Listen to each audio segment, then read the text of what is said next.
Good evening. I am hereby calling to order the meeting of the Committee of the Whole. May I have a roll call, please? Mr. Balstrea.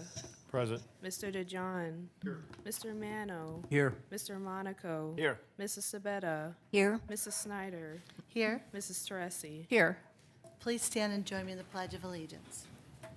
I pledge allegiance to the flag of the United States of America and to the republic for which it stands, one nation under God, indivisible, with liberty and justice for all.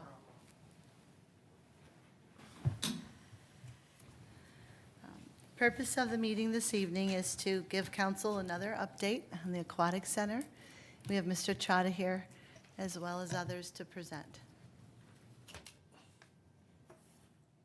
Thank you for allowing the opportunity to come back and show progress. The last time we met, we talked about wanting to talk about exterior materials today, talk about the exterior selections that we've made to date. We also wanted to show you some interiors of the project. I think it's important to make sure that you understand the finishes, the fabrics, all the samples that we have, and you're welcome to come look at them closer up than what we have on display. But I'll try to point to things as well as we go through. And then last time we talked about the service center and wanting to make sure that it was, not visible, and come back with some graphics to kind of illustrate that. So we'd like to show you progress for that as well. Thank you. We are prepared with some occupancy load calculations and parking if there's any questions with that. And I have a handout that I can pass to all of you that has those kind of facts and figures itemized out. So I think with those 4 or 5 agenda items, I proceed unless is there anything else particular that you thought we should be speaking about today? Mr. Monaco? Can I ask a question? Yeah. You have not been to the Architecture Review Board yet. We have for the one final time. We've gone for a Yes, preliminary there was a review. preliminary, and I was there. Shouldn't you go to them first and get the material approved by the Architecture Review Board before you really present it to Yeah, council? Oh, well, we're just giving an update because council asked for it. We're going in 2 weeks to the Architecture Board for final approval.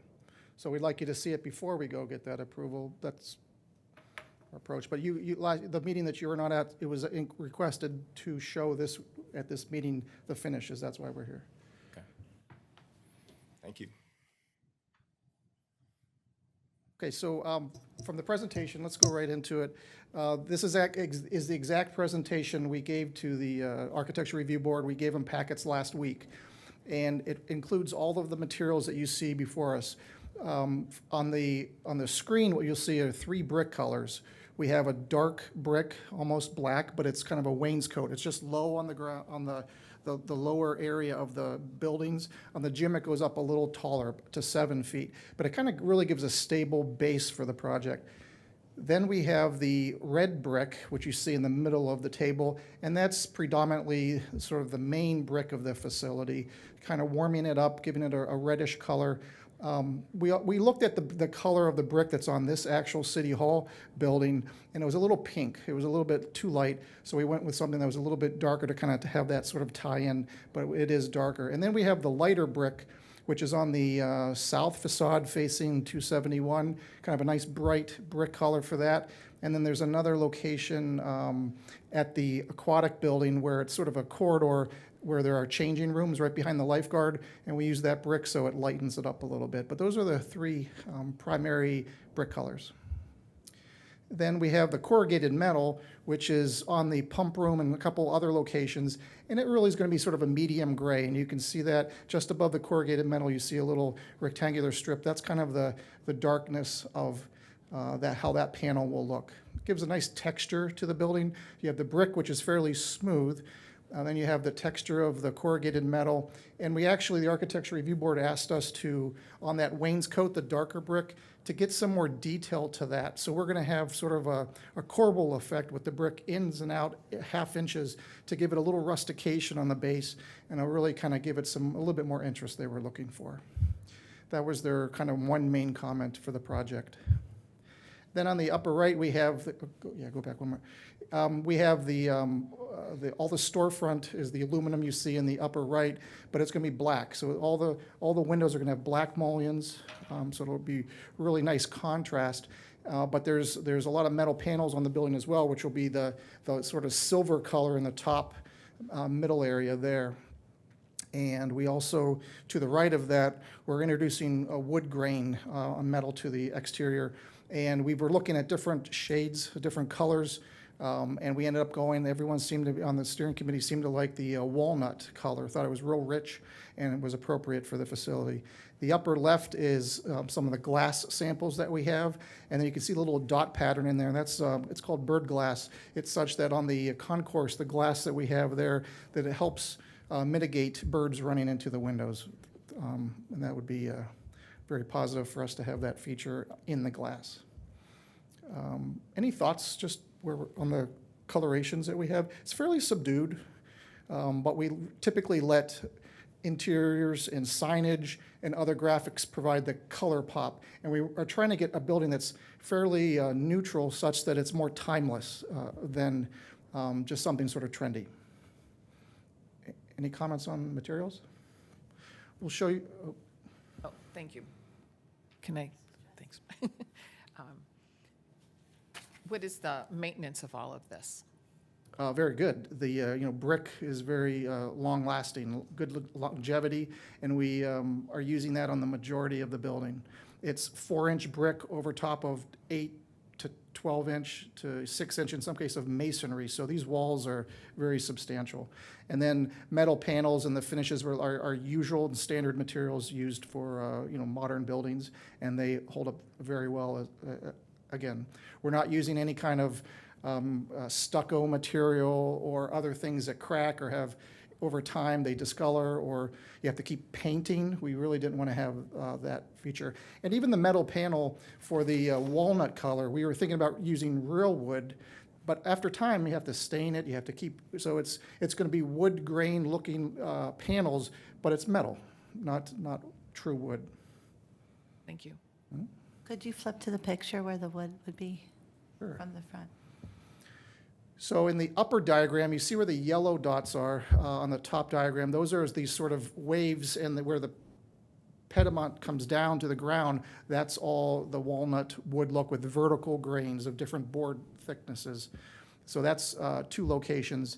Then if you look in the bottom middle picture, underneath the canopy, we'll have that wood aluminum soffit with some slot lights in it. So you get that sense of wood there. And also to see the other yellow dot, there's another one of those little features that comes down to the ground that has that wood grain. So you're sort of in almost every perspective, you have that, touch point with the wood colors. And then on the interior, we're going to personify that as well. Okay. Next one. And then this shows at the gymnasium, you can see the dark brick as the base, but yet you see this texture to it. So that's the brick going in and out in coursing to give it a little rustication. But we didn't end up, there was a comment about maybe adding some cast stone and other materials, but we want to keep it fairly progressive looking. So we just kept to these linear bands and thought that gave sort of a nice touch. So when we go back to the Architecture Board of Review, this is the one item that we're following up with them on. Okay. And then there's some other, so in the bottom picture, this is a rendering of the facade facing 271. And the middle section is where the lighter brick is. And it's not really, it's kind of in shadow here, so it really doesn't show up too well.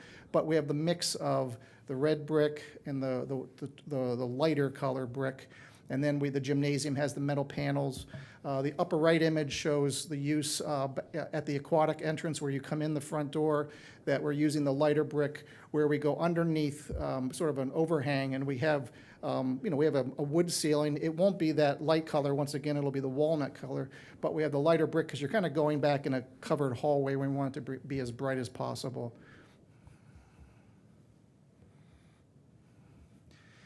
Oh. Once again, a close-up rendering of the front canopy. This is a view of the service center. We talked last time about having a view. We've got about 4, 5, 6 foot kind of, it varies, but of mounding. Then we have the trees that we're planting, the evergreens, and then we have a 6-foot fence on top of it. So it really does shield as possible. Are you able to pull up the, let's look at the 3D model real quick, and so you get a little bit better sense of this.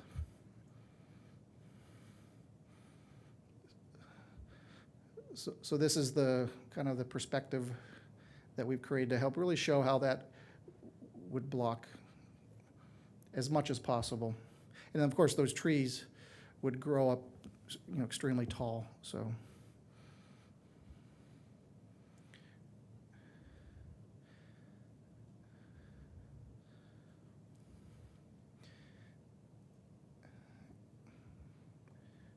Does that give you a good sense of what that would look like? Any questions? Yeah. Bo. I was just asking if it was brick, sorry. Yeah. I'm sorry. Mrs. Trust, no, go ahead. So the back side is, near 271, has the lightest color brick. In one portion of it, In one yes. portion of it. Uh-huh. I mean, we talked about like the dirt and debris coming into the pool. What will that dirt and debris that blows from 271 do to that light colored?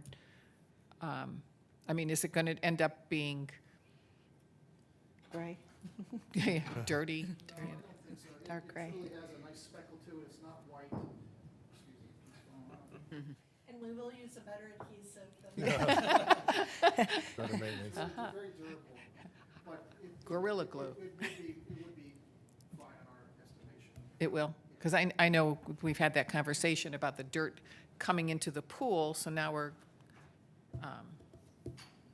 just a concern about making the back of the building look dirty. Why don't you go to the building itself in your model, if you don't mind turning around the other view, and let's step further back looking that direction.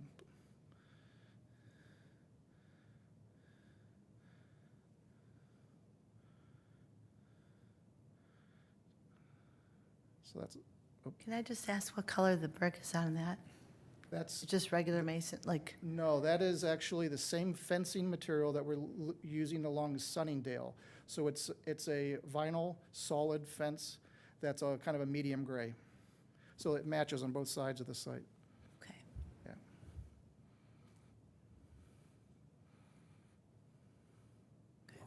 Okay. Let's go back to the PowerPoint real quick. So since it's on the screen, we'll talk about it. This is the picnic pavilion. Once again, it'll have, it'll be made out of timbers, and it'll have the wood color the same, the walnut kind of look to it, stain, so it ties in together. Once again, trying to tie the whole site together. And then we have a very deep box rib panel that actually provides the structure for the roof as well. So it's the roofing material and it's the structure. We're using this for the storage facility as well, so it ties those two ends of the projects in. And then the fencing around the aquatic deck would be an 8-foot fence, black picket like you see. And then any fencing that's from the outdoor living room that we've been talking about, or the playground will be a lower fence, like a 4-foot fence. But anywhere that public from outside could get in, it's a taller fence.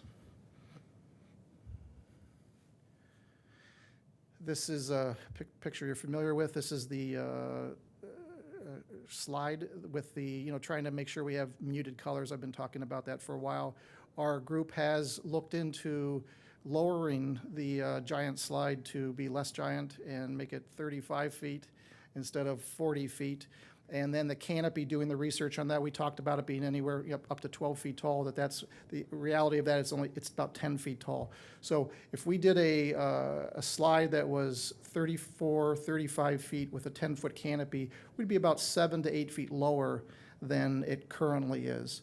And the tower, the slide tower, the platform would be about the exact height of the gymnasium. So it'd be on par with that.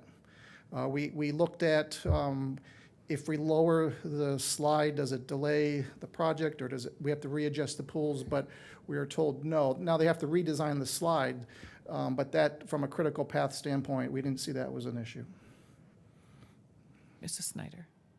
Mrs. Tressi. Mr. Trotta, who are you purchasing this slide from?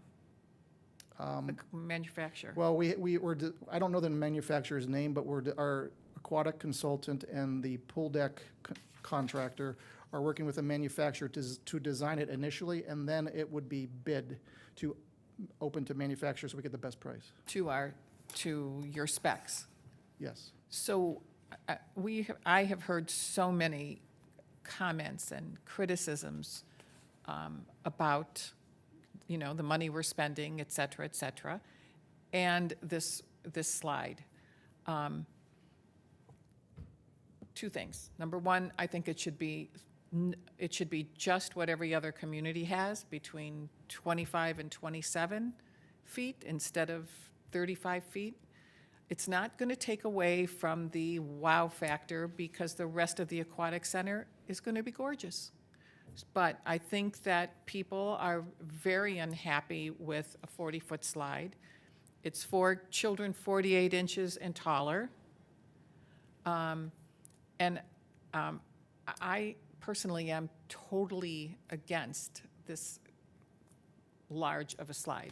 I think it first of all limits the kids. You have to have a lifeguard at the bottom. You have to have lifeguards at the top. You have to make sure these children are going to be okay and don't have medical concerns going down a slide that's, first of all, climbing up and then coming down. And personally, if you're going to keep it the way it is, since you're working with them, I know it's not engineered.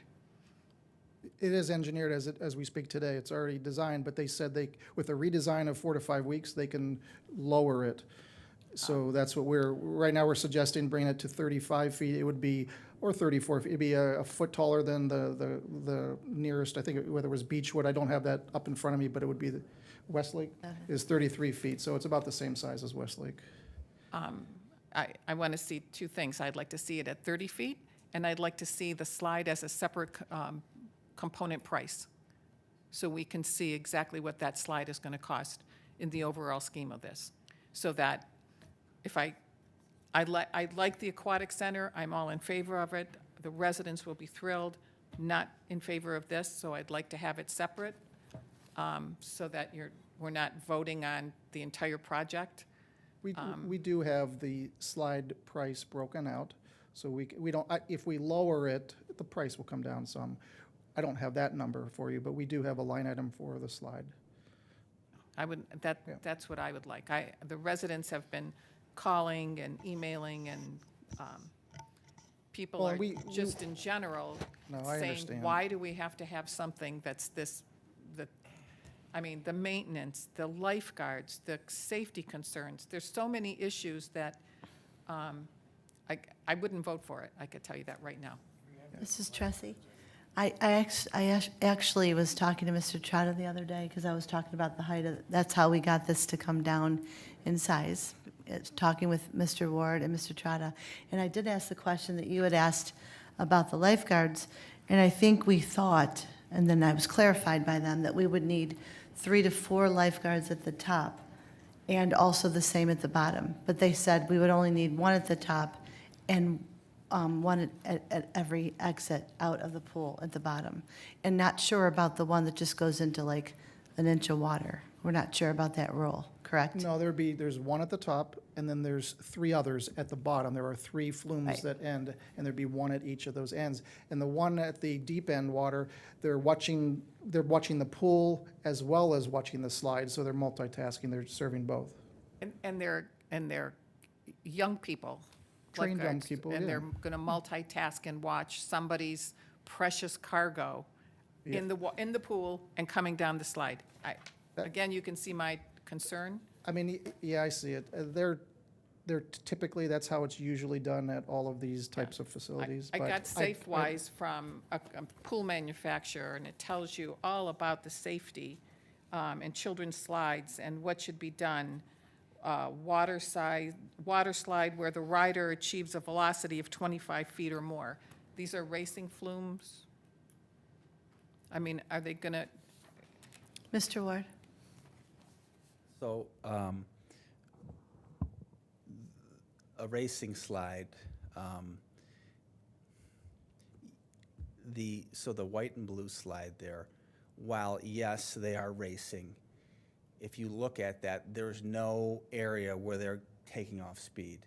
So Bay Village has a slide that's 31 feet. They have two slides, and one is the speed slide. And so it comes down, and it's going 51 degrees. So it's very steep. And that's, when they talk about that, that's most likely what they're talking about, is a high rate of speed, where, again, you're still racing on that white and blue one, but if you look at that, you're coming out of there, and you're not really, it's almost this last stretch where you're really, it's a short, pickup of speed. So it's not a slide that would, And will there, I guess in terms of when you think about the skill that you need for these slides, the drop slide that drops, you're flying through the air for 6 feet into deep water. That's going to be the most aggressive slide that we have in this slide tower. and again, you just said Bay Village, 31 feet. Why can't we do that? Why do we have to have this monstrosity? I Well, mean, so just. I'm sorry, Mayor, I'm sorry, did you say something? I didn't hear you. Said, why do we have to be like everybody else? That has been this council's mantra since I became mayor, is why do we copy any other city? Why do we have to do what any other city does? Now that it's convenient, you want to do what other cities do. I don't want to do, we're going to have a beautiful aquatic center. I just think this slide is a liability. I think it's overkill. And it's costly, it's overkill, and that's my opinion. I don't care. If I could I'm just. sorry, the mayor just said something, I didn't hear him. He said you're entitled to your opinion. Mrs. I am. Before you speak, real quick, Mrs. Fagan, did you contact about the insurance? I have spoken with our insurance carrier on several occasions. They assure me that it will be no issue, because I pointed out the fact that we would have the diving boards and the slides, and they said it would not be a problem having it insured. Okay. So it But may. we don't know the Mr. cost. Yeah. I don't have a cost on the slide itself, but I don't have a cost on the whole facility. I don't have a cost on the new building. That's not something that, we're still in the process of coming up with that final cost for the building, and then we'll be able to, hopefully be able to. So, obviously everyone has their own comfort level with what they like, but in terms of liability, there's no difference in this slide in terms of how tall you have to be or how short you have to be as compared to with other cities. It's kind of what you're entering the water at. So most cities you have to be 48 inches. 48 inches. So that doesn't change. The stairs, as you can see in that picture, they're wide. There's no issues like most directors. We have a Northeast Ohio roundtable where we meet all the time, and there's no one that has ever come to these meetings saying I have constant issues with my pool, with my slide. So it's in the 23 years that I've been here, we've never had an issue with someone saying Sean, slides are an remember when issue. you were going to bring those other directors here a couple weeks ago, and you were going to go over the plans with them and talk to them? Yeah. Did that happen? It did. And what did they think? Because you were getting their opinions.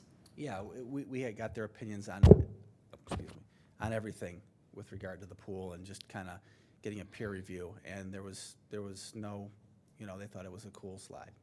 So, I mean, there's no, your comfort level might be one thing, but liability-wise, there's nothing here that's a liability more than, a speed slide that, is going to go at 51 degrees, and you're launching down almost like a roller coaster. You're at that angle going down and coming in the water real fast. Whereas you can see here, there's nothing real aggressive. I think the most aggressive one, again, would be the green slide when you're exiting the slide and you're flying through the air and into the deep water.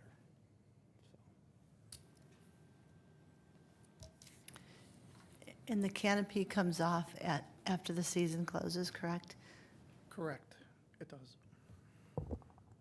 Okay. Yeah, the, Miss- I'm sorry, Mr. Mano? Since the height of this slide seems to be the bone of contention with the residents and members of council, what would council's comfort level be with the height?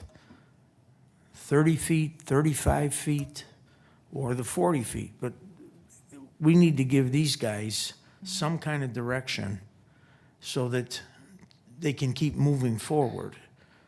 So, I mean, I think council should try to get a consensus of what they're comfortable with the site, with the height of this thing, so that they can move on with the engineering to get it done. Correct. So you did say that at 34 feet, they would not have to change the pools. correct. Now, if we go to lower than that, that is the possibility, because I know we talked about that, I double-checked that with her, and they do not have to move the pools at 30 feet as well. at 30 feet as well. Correct. So it goes down to 30 and then It takes beyond. longer engineering time to change the design of the slide to go to the 30 feet, but the pools do not have to change. We may have to move the tower a little bit, the slide, not the pools. So Right. there is a rework, but we, you know, that was the, you know, your question was, do we need to move the pools? Because that is a delay, more so of a delay, but we don't. Okay. Oh, yeah, will that increase the cost of the slide? To lower it. To re-engineer it? I don't believe it will, because that's a third-party vendor that is going to be bid out late, you know, that they're hoping to get the project, so they're doing this at risk right now for us, the design, without getting paid. Okay. Mr. Mr. Monaco? Thank you. Again, as I stated earlier, we are making a decision on something that has not even been approved by the Architecture Review Board. They need to review the slide and they need to approve the slide. You need to go to the Planning Commission and you need to get their approval because you haven't got their approval yet. And once that you go to those two bodies, then you have to come to council to get the final approval because the Planning Commission and the Architecture Review Board, they make recommendation to council for approval. So you haven't done any of those steps yet. Furthermore,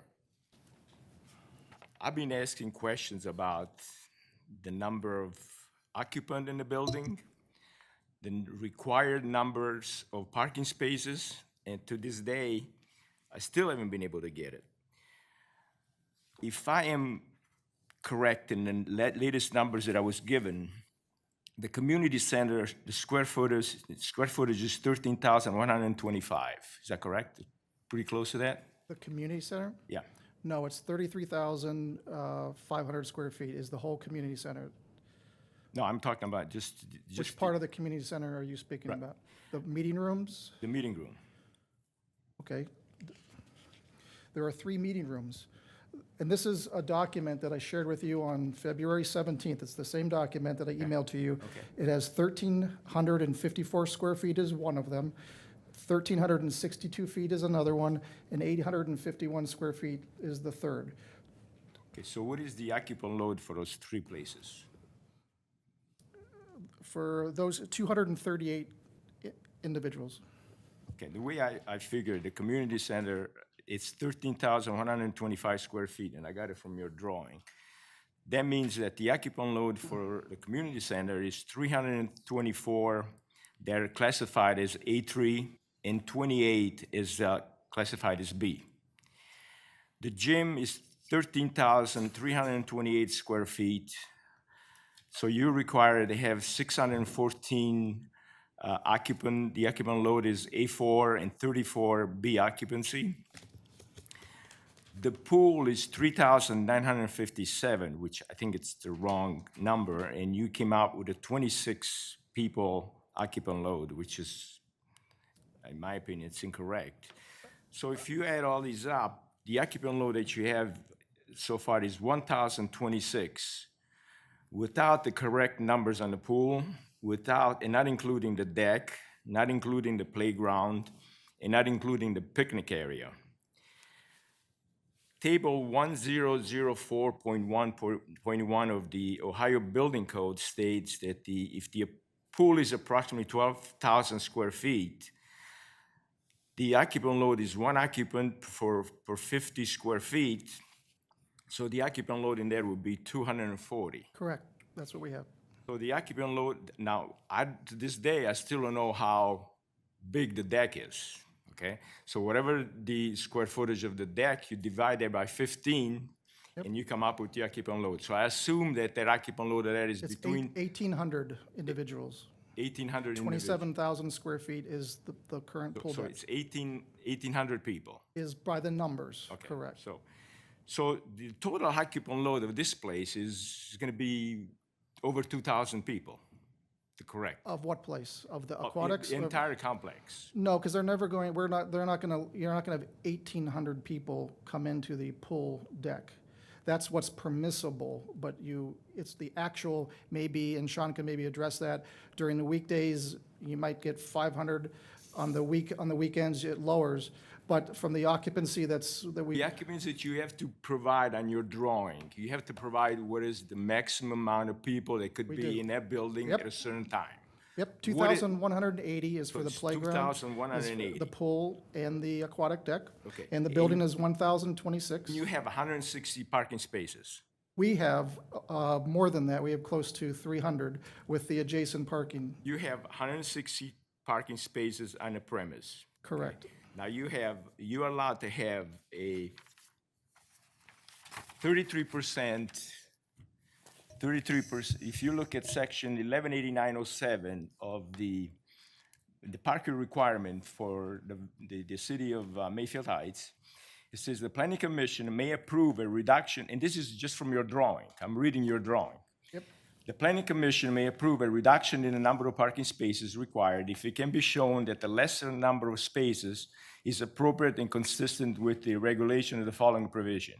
In a mixed-use project, when it is determined that because of the varying peak demands, the use can be adequately accommodated by a lesser number of parking spaces than what would be required based on the sum of the various use computed separately, the planning commission may approve a site plan with not less than 67% of the required spaces being provided. So you can get away with 33% of that.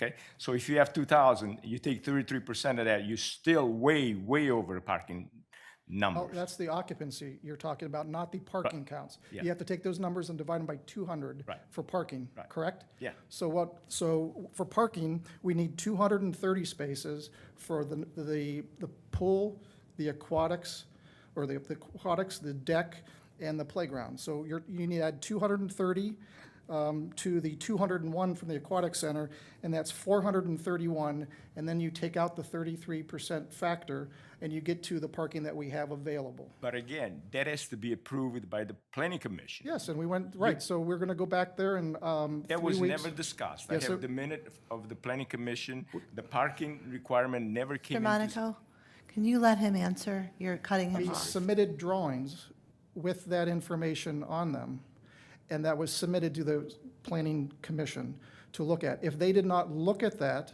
then that wasn't, but we presented it. That was our submittal that we gave them a month in advance, those numbers. Okay, well. Mr. it was- Belstrade, did you look at, the planning look at, can you, Planning Commission approved the plans. okay. I have handouts of all the facts and figures, including the ones that I submitted to you on the 17th of February, and those numbers haven't changed. If you want copies, I can hand them out after the meeting. Okay, I also like to make you aware that 1101.02 of our zoning ordinance says that the planning commission, no public building, park, playground shall be constructed or authorized to be constructed in the city, and then it says blah, blah, blah, unless and until such action, such ordinance has been admitted to the commission for report and recommendation. So the process here, it's not being followed. What is your plans in the future? I mean, are you going back to the planning commission? Are you going to the Board of Zoning Appeal, the Architecture Review Board? And are you gonna ask for a variance from the BZA for, if you want this structure that's gonna be 52 feet high, you're gonna need a variance from the Board of Zoning Appeals? We, as part of your city's process, we have to go to the Architectural Review Board twice. There's a preliminary review, which we did, and then there's the final approval, which we're going to in a couple weeks. The Planning Commission and Zoning, we went to, they have two meetings as well, a preliminary meeting, which we presented at, and we're going back for the next, in about three weeks, we're gonna go back for the final approval for that process. We are not going to the Board of Zoning Appeals at this point for any portion of the project. So Mr. Monaco, wait, Mayor. As was explained a couple times to Mr. Monaco, we do not have to go to the Planning Commission or to the Board of Zoning Appeals because the city, the ultimate decision is council's. They're going to decide on the Board of Zoning Appeals. If we went to Board of Zoning Appeals, Mr. Monaco, who has the ultimate decision? Council. Who has the ultimate decision on Planning Commission's decisions? It's council. So our law directors explained that. I think our building director did too, weighed in on that. We do not have to go through the process. So I don't understand why you want us to go through that process if it's ultimately council's decision anyway. may I respond to that? Mr. Monaco. Because there is a process in place that needs to be followed by anybody. And again, I'm reading here, no public building, it's exempt from this. There's a process in place that you have to follow. I'm reading, I can give you this. Mr. Murphy. This is from your own ordinance. Mr. Murphy. Can you please address this? Thank you.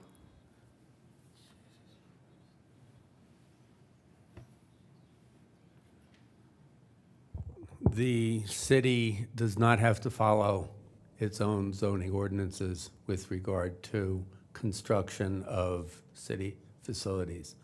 I did a memo to council dated, actually to Mr. Monaco, dated February 2nd, and that was copied to all of council indicating that since, I think it was 1927 or 1928, the Supreme Court has ruled that as long as the procedures are followed, the builder, the city does not have to follow its own zoning code. Respond to that. Thank you. Mr. Monaco. You just said as long as the procedures are followed. That's all I'm asking for. You No, need to follow- that's not. The procedure is to go to the final decision maker, which is council. As long as council approves the construction and whether or not there would be variances or the occupancy or anything else about the construction, then that's fine. You don't have to go to the planning commission, but in this case, the administration has chosen to go to the planning commission and go to the ABR. No variances are required because they don't have to go to the Board of Zoning Appeals. So you don't need to go to a planning examiner. You don't need to go to the architecture review board. You don't need to go to the planning commission. So why are you wasting all this time doing this? Why are you going to Because planning that's the commission in first procedure place? that's been determined to be followed, but they don't have to. So are we following this procedure or are you not following this procedure? The procedure, as far as I can tell, has been has been followed. As Mr. Trotta said, they've been to planning once and will go again. They've been to ABR once and will go again. They do not have to go to the BZA because no variances will be required. Okay, thank you. Mrs. Tressi. Thank you, Madam Chairman.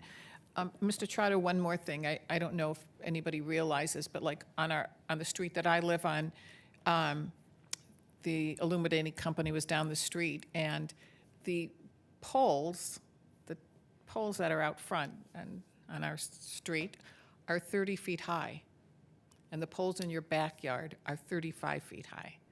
So think about how tall that telephone The pole poles is. in the backyard are 53 feet tall. We went out and field verified those last week. Those are at the park?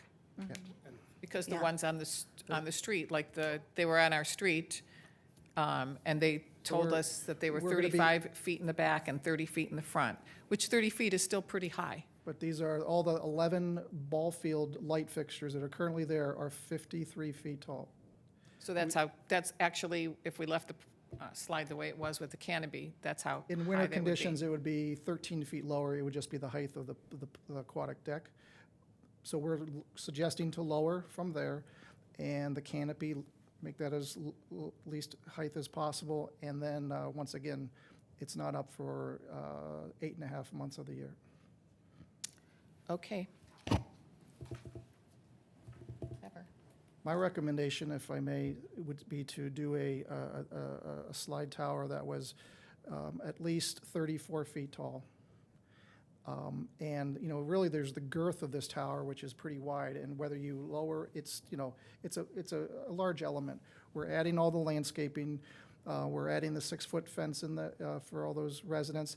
And the residents, in fact, I think 3 or 4 of them have asked for a gate into, and some of the residents that have an issue with the height actually are asking for a gate so they can get onto the property and make it convenient for them. So we're obliging all of these things. We'd like to lower the slide at least 7 to 8 feet or 9, and we think we're trying to accommodate everyone as best we can. So, Mrs. Tressi. so how can they have a gate if there's going to be mounding and a fence? Where's the gate going to So go? the fence for the aquatic deck, the 8-foot fence I spoke about, is 30, 40 feet from their fence. And there's landscaping around there. Some of the residents have gates now, so we wanted to ask and make sure that, you know, ask everyone to make sure, and I think 3 or 4 of them said they would like a gate for the convenience to come over to the aquatic center. Madam Chair, Mayor. I think I understand Mrs. Teresi's question. I don't think the mounding's not going to be up against the fence. There's going to be a gap between the mounding and their fence. Yeah. So there'll be room for a gate there. We have to have a certain slope for a mound to get back down to grade, so the mounds will be a little bit, you know, away from Do you have an there. overview picture of that area? Can you pull up a site plan, the I presentation? know I was at one of the residents' homes, and you could see the orange flags where you're going to start building. And Oh, by the way, hold on this drawing right here while we're up real quick, if I may. This drawing that's on the screen is the actual pool deck, the calculation, Councilman Monaco, where we end up with 27,000 square feet, and that shaded area is what we're considering the pool deck. I've actually included the picnic pavilion. I've included the amphitheater in the square footage to, you know, these are where people may be sunbathing or activity points. So we've really maximized that number. We could do it much less than that, probably 20,000, but we maximized it. It's 27,008 square feet. But this is the diagram where we calculated it, and we can provide that to you. And the pools are 12,000 square feet, the water area. Christopher, so what was, okay, so let's see, I'm not sure if we have the actual, the mounding locations. We have documents of that we could share. I don't know that we have it in our presentation today. But we have viewed, or we have provided the views from those backyards with the trees that we're planting and shielded as best possible. But I would go with a 34-foot high. So I was actually talking to one of the firemen, just trying to get an idea of how high their ladders go and the angles. And he said one of the best things to do is to go over to like Drury Apartments or Wynwood Apartments to see like the 40 feet, you know, and like take a look at like the different sizes to get a better idea as to how tall this area really is. And then when you had said that the lights or the posts over there are 52 feet, so we're taking it down from 52 to 34, Potentially, if that's the, 18 feet. So it's just, it's hard to like envision it because it seems really, really tall. But when you do then go over to those buildings and take a visual look, sometimes it's a little bit easier to have a better idea. It would be about 3 times the height of this room that we're in. This is about 12 feet.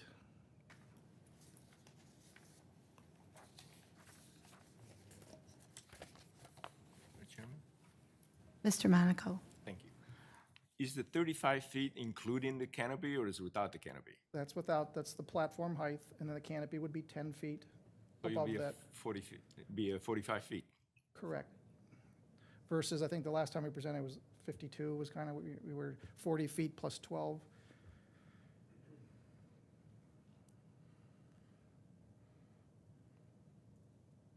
Are there any, Mr. DeJohn? Do you have blueprints of this facility? Are there blueprints somewhere of this facility? Of our new facility? Of our new facility, the aquatic center, the community room, the gym? and- Yeah, we're developing those now. We have a full set of drawings of where things stand, probably 130 sheets of drawings. Yes, we do. So I guess my question is, you're developing them now, so I'm taking it they're not completed yet. How do you go out for estimates on steel and roofing We- without the we- blueprints? We had our structural engineer do an early steel package. We did an early roofing drawing set, an early civil package, and a few other packages to get enough documents that Higley, the construction manager at risk, could send it out to get bids. The whole set of drawings aren't to be completed till May 27th this year. We're in the final construction document phase of the drawings, and everything is very, getting very set. Of course, any changes, will probably delay the schedule. From the standpoint of the building, we talked about the aquatics deck. There's kind of on 2 different paths. There's the aquatic side, and then there's the building. The aquatics has a little bit more leeway, not much more. I don't know if you may disagree with that, but the good thing is the pools are advancing. We're not changing the pools, and that's really the major part of the complicated design. Thank you. Mrs. Sabetta? Thank you. Mr. Trotter, did you finish your update?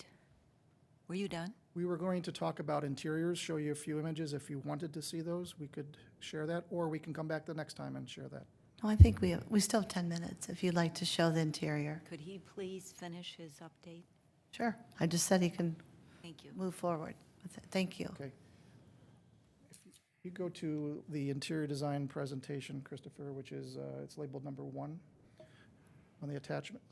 So these are, this is the finishes on the board, and we'll just look at this image here. We have the paint colors are the 5 stacked colors at the top left of the page. We have carpet proposed on this project in the rec department. This shows the darker sort of the walnut wood look color. In large meeting rooms is that center vertical wood luxury vinyl tile. It's very durable and holds up to the traffic and chairs and tables and dancing. And then we have the restroom flooring and wall types. We're trying to get some of the wood look and some tile. And we have the white and the gray to the upper right. We have some accent tile on the upper right of the blue. We have, there's the rubber floor, the cardio, the senior fitness at the bottom left. The second in from the Moss sample is the cardio rubber floor. Plastic laminates and solid surface on countertops. We'd have a wood grain, and we'd have a sort of a white solid surface top countertops.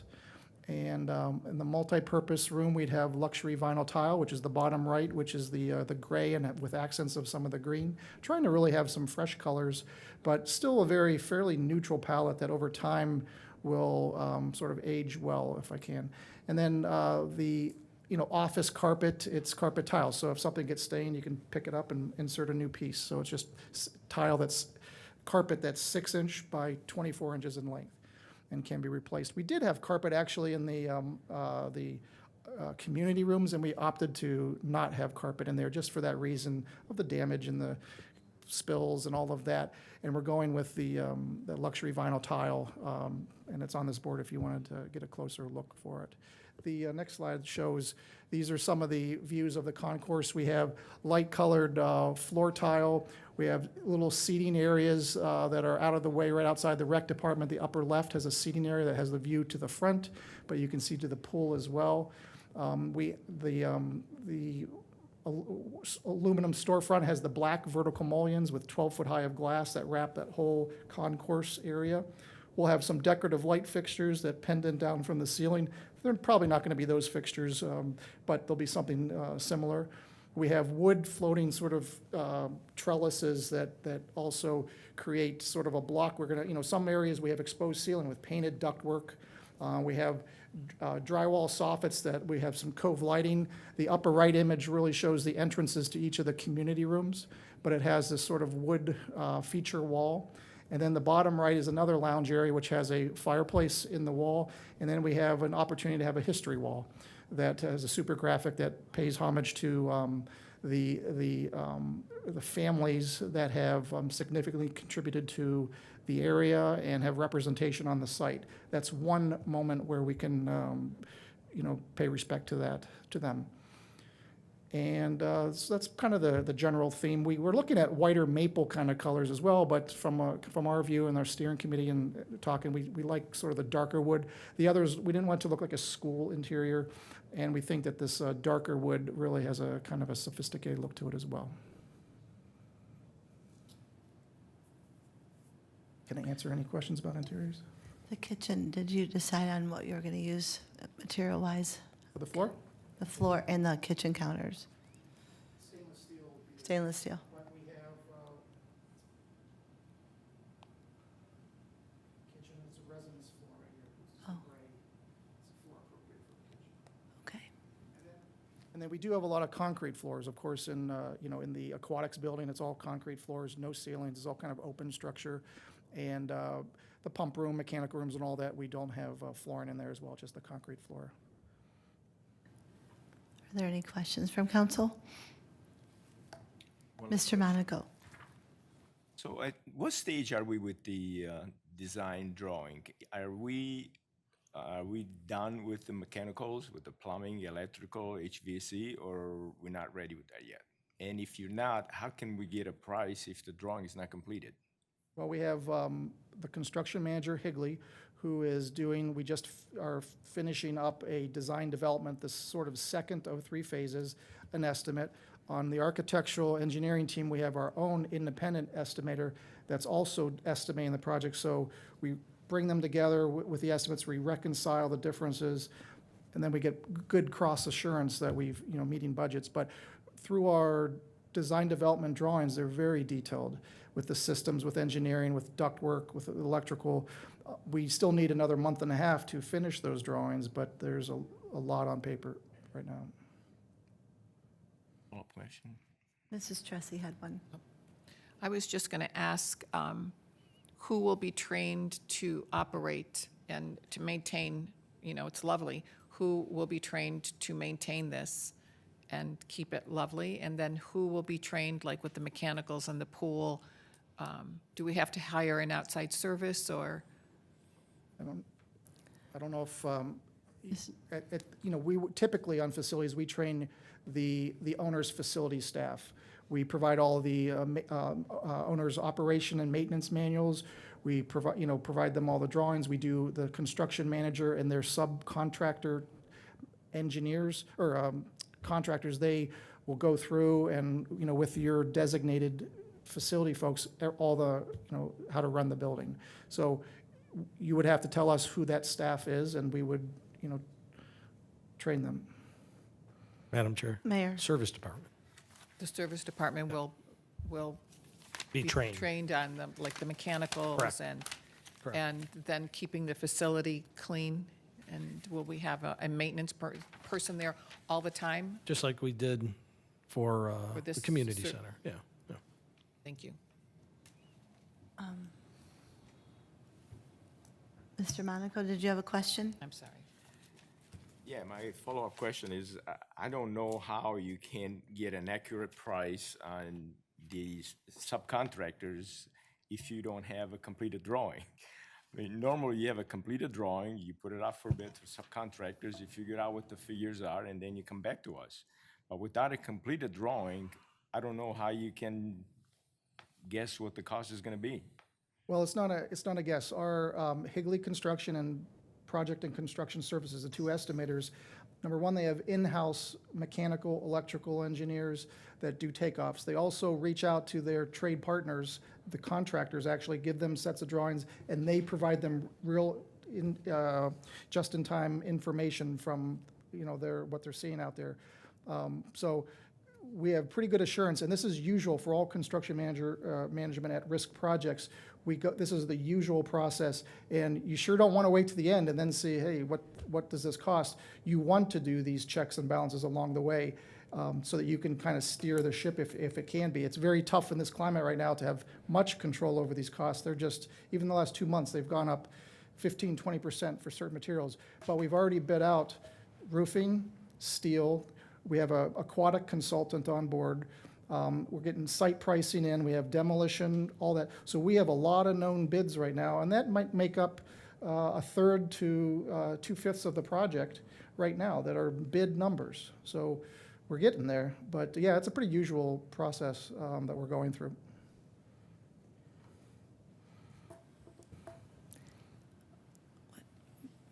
Mr.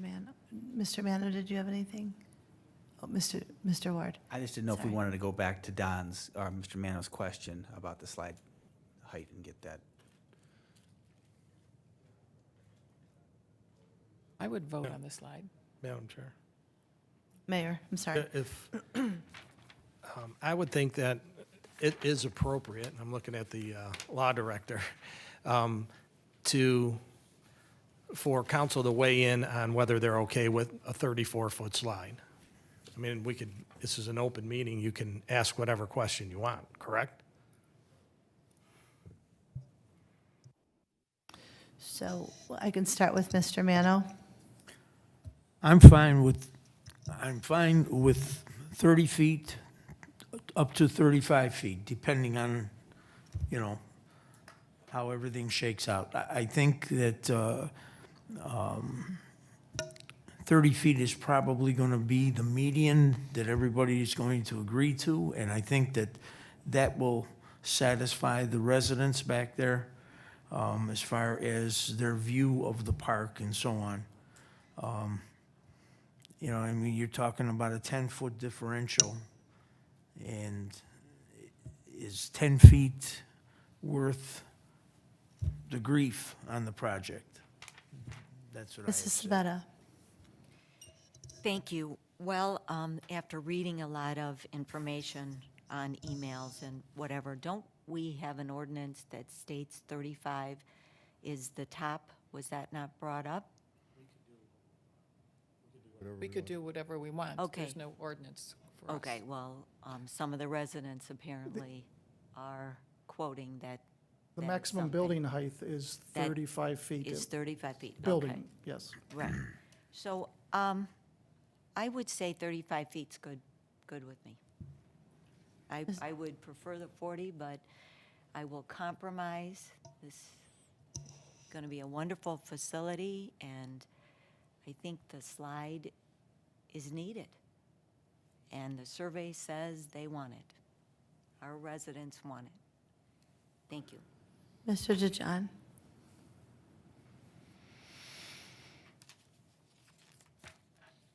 I'm against the height of the slide, so I'll leave it at that. But every time I hear the residents want it, do we remember what the number of people were on that response?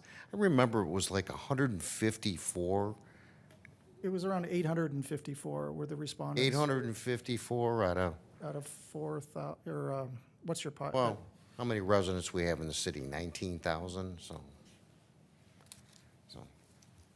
It's, sometimes statistics can lie, but thank you. What height would you like it to be?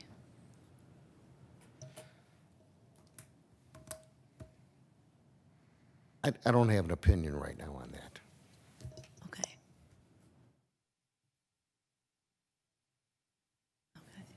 My opinion would be we're bringing it down from 40 to 34. I'd say 32.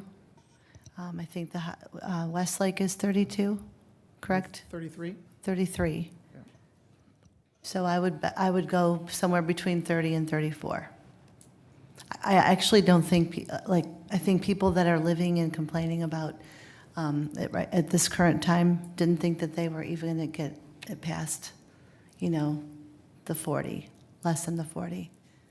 So I think most of them would be happy. They don't know, so we don't know what their opinion would be at this point. But bringing it down definitely should make them a little bit happier with us. It would make them feel like we listened to them and they had some voice. And you said the gym was 35? 35, that's where I came up with 34, 35. It's as tall as, because they're going to see the gym as well. It's a 35-foot tall, massive building in their backyard as well. Okay. Does anyone know how high the community center, the original community center is? Oh, Height? it's Tw- 20-some 20 feet, something. not, it's a. Okay, I just was visual, Yeah. trying to look at that. All right, Mr. Balistreo. In my opinion is, I think we're splitting hairs over this for so long, and I'm kind of tired of it. On the planning commission, we all voted for it. We were all fine with 40-foot. Talking to the residents that I talked to outside of Takeoff, the Sunningdale residents, everybody was excited about a 40-foot slide. Very excited that our community was going to be a forerunner. And I'm very disappointed that we're fighting over this height. Okay, essentially. I'm 6 foot. Okay, it's not going to make that bit of a difference. It's not a safety issue. I go down these slides with my grandchildren. I go down these slides with my children. At Disney, Blizzard Beach has a 50-foot screaming slide that you go down. It's a racing slide. You end up in the bottom of the pool, and it's perfectly safe. Okay, there's people stacked up these stairs all the way up. It's not an opinion, it's a fact because I've been through it. So I'm disappointed that we're splitting hairs over a few feet. My opinion would be to keep it the way it is, but I would compromise to get off of this subject and go ahead and complete this project and get the approval of this council. I think we're wrong in doing what we're doing because it's not I don't believe in my opinion, it's a safety issue, and I think you're really taking away from 20,000 residents versus 3 or 4. Thank you, Mr. Balistreo. Mrs. Tressi. I think we're going to have a beautiful facility. When you look at what you've just shown us and the 3 pools, it is going to be a cut above everyone else's, no matter what size that slide is. I would say anywhere between 30 and 32 feet is my suggestion. Thank you. Mr. Monaco. Thank you. I'm not ready to commit one way or the other. I think that the process needs to be followed. I think that, I would like to see the final approval from the BZA, from the Architecture Review Board and from the Planning Commission before I make my decision. I think that they're entitled to do their work first, and then council will approve or disapprove what they propose to us. But I think from us to make a decision before the Planning Commission and the Architecture Review Board have reviewed this, I think it's wrong. Madam President. Mrs. Sabetta. Thank you. So my understanding of us coming in at 6 o'clock every week was to get an update, to be kept aware. That's all this is supposed to be, is keeping us aware. They are going through the process, but they're keeping us aware. They're changing things as council is asking questions. They're working with us. That was my understanding, what this is about, is an update for us. Am I correct, Council You're President? absolutely correct. That was why I called these meetings, because so much is going on weekly. And I think in order for us to stay up on top of it all, we have to have these meetings. So, and I appreciate you all being here every week with Chair, us. if I could, real quick. Mayor? So the consensus, it sounded like, was anywhere between 32 and 35 feet. And you're not approving, that's why I wish Mr. Dijon and Mr. Monaco would give an opinion on the height, because you're not approving the whole project right now. You're just being asked what your preference is on the height of the slide. So, I mean, I think that's a fairly simple request. Madam Chairman? Mrs. Sabetta? Yes, the recommendation you're stating is 34 to 35. And the reason we have to make that decision, because I said we have to redesign the slide, and it takes 4 to 5 weeks. If we wait till Architecture Board of Review or city, on the final resolution, which they're fine with 40 feet, and then it changes, and then we come in here and it changes to something else, it'll really, we'd love to have a direction, and I would love doing 35 feet, 34 feet, right there, one of those two. We have So to if design we- off of something. Right, we do. And you guys have compromised and came back with an agreement that wouldn't change the whole scope of the plan. So I think we need to come up with we can do it in writing, maybe by the end of this week. I don't know if you can do it. I don't know either. I'm not sure. Can I answer? Sure, go ahead. I don't think, I mean, that wouldn't be proper to take a poll outside of a meeting. That wouldn't be, yeah, you couldn't do a straw poll outside of this meeting. So I think if you want to give Mr. Trotta some guidance, right now is the time to do it. Come up with a height that everybody's comfortable with. And I think, well, not everybody, because we're not getting two opinions on it, but if you have the majority, then I think he has direction at And in least. fact, if I may, we are going back to the community again for a second community meeting, and we're trying to get that scheduled here, and it would be great to come in with council support on a height so that I can say that and say, look, we've talked and we think 35 feet is the right, is the height and it's been approved. Madam Whatever. President? Okay, Mrs. Sabetta? I'm sorry. I'm jumping in here because you're stating that the redesign would not be added, it would not cost any more money at 35 feet. The redesign for the equipment supplier, Yes. they have not conveyed there's any redesign cost to me. If there was, I would share it with you, but I have not heard that as a fact. I can inquire to make sure I'm, but it was. You said you wouldn't have to move the pools? You don't have to move You the would- pools. Okay. And that's where, what's under my control, the architects, the engineers, and the pool designers, and their fees. And I can say there's no charge for them. The slide designer, they have to redesign it, but that's kind of a usual process. That that it's not always done right, the first time, or it's not hitting the mark. They have to make adjustments for certain reasons. But they said to lower it, 4 to 5 weeks of additional design time for them. 4 to 5 weeks. Yeah. Thank you. Okay, so we need to get a consensus so that you can move forward. So I can go around, we'll start with 34 feet. Mr. Mano, would you approve? Approve. Mrs. Sabetta? Yes. Mr. DeJohn?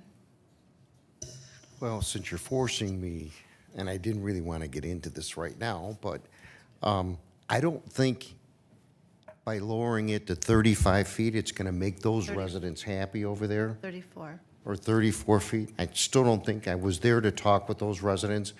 I don't think this is the right place for this pool. I've said that. I don't think it's the right time or the right place.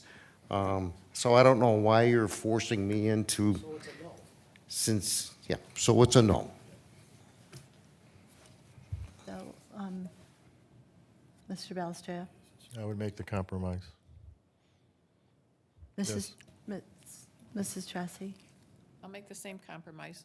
Thank you. Mr. Monaco? Thank you. I'm not going to change my mind. I think the process is not the right process, and I think that we are we're going above the Architecture Review Board and the Planning Commission. I think we should give them an opportunity to do their job first, and then we'll decide whether we go along with their decision or not. So at this point, I'm not gonna make a commitment. So it's a no then for Mr. Monaco. Okay, and I would make that compromise at 34 feet as well. So we have 5 yes and 2 no. So at least you have a consensus, this council? Okay. Thank you for your time. And you'll report back to us if there's a cost change Yes, I will. or a redesign or anything. Okay. I will do that. And I will leave these boards and this table, I'll put them off to the side so you can look at things afterwards. And I have some documents that answer the questions about, I'll leave them on the table and take what you would like for today. Thank you very much. You're welcome. Thank you. Okay. Do I have a motion to adjourn? So moved. Moved by Mrs. Sabetta, second by Mr. Mano. All in favor signify by saying aye. Aye. Aye. This meeting has been adjourned.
Good evening. I'd like to welcome everyone this evening to the April 11th council meeting of the City of Mayfield Heights. May I have a roll call, please? Mr. Balstria. Present. Mr. DeJohn. Here. Mr. Mano. Here. Mr. Monaco. Here. Mrs. Sabetta. Here? Mrs. Snyder. Here, Mrs. Tressi. Here. please join me in the Pledge of Allegiance. I pledge allegiance to the flag of the United States of America and to the republic for which it stands, one nation under God, indivisible, with liberty and justice for all.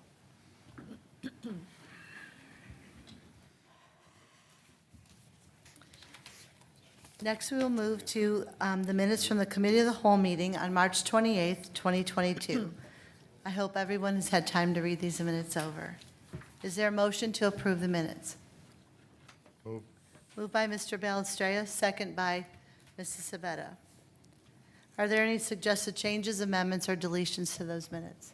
Mr. Chairman, I Mr. abstain as Monaco. I was absent last week. Okay. Thank you. All in favor signify by saying aye. Aye. Opposed? Mr. Monaco is absent. All right, these minutes have now been approved as written. We'll move to the approval of the minutes from the council meeting of March 28th, 2022. I hope everyone's had time to read these minutes over. Is there a motion to approve the minutes? So moved. Moved by Mrs. Sabetta, second by Mr. Mano. Are there any changes or deletions to these minutes? Chair, I Madam abstain. Okay. Madam President? Mr. DeJohn. Yes, I do have one change here, where we discussed ordinance 2022-09 regarding the change order for Agresta Construction. I did ask, it seems that chip sealing is standard operating procedure to Mr. Gerson that didn't make the minutes. I'd like to make sure they get into the minutes. Okay. I said isn't chip sealing and. You asked the question, Yes, isn't correct. chip sealing? Isn't Okay. it standard operating procedure? So, Mrs. Lloyd, if you could make that change and add it. Yes, not a problem. Perfect, thank you. All right. All in favor signify by saying aye. Aye. Opposed? Mr. Monaco abstains because he was absent from the meeting. These minutes have now been approved.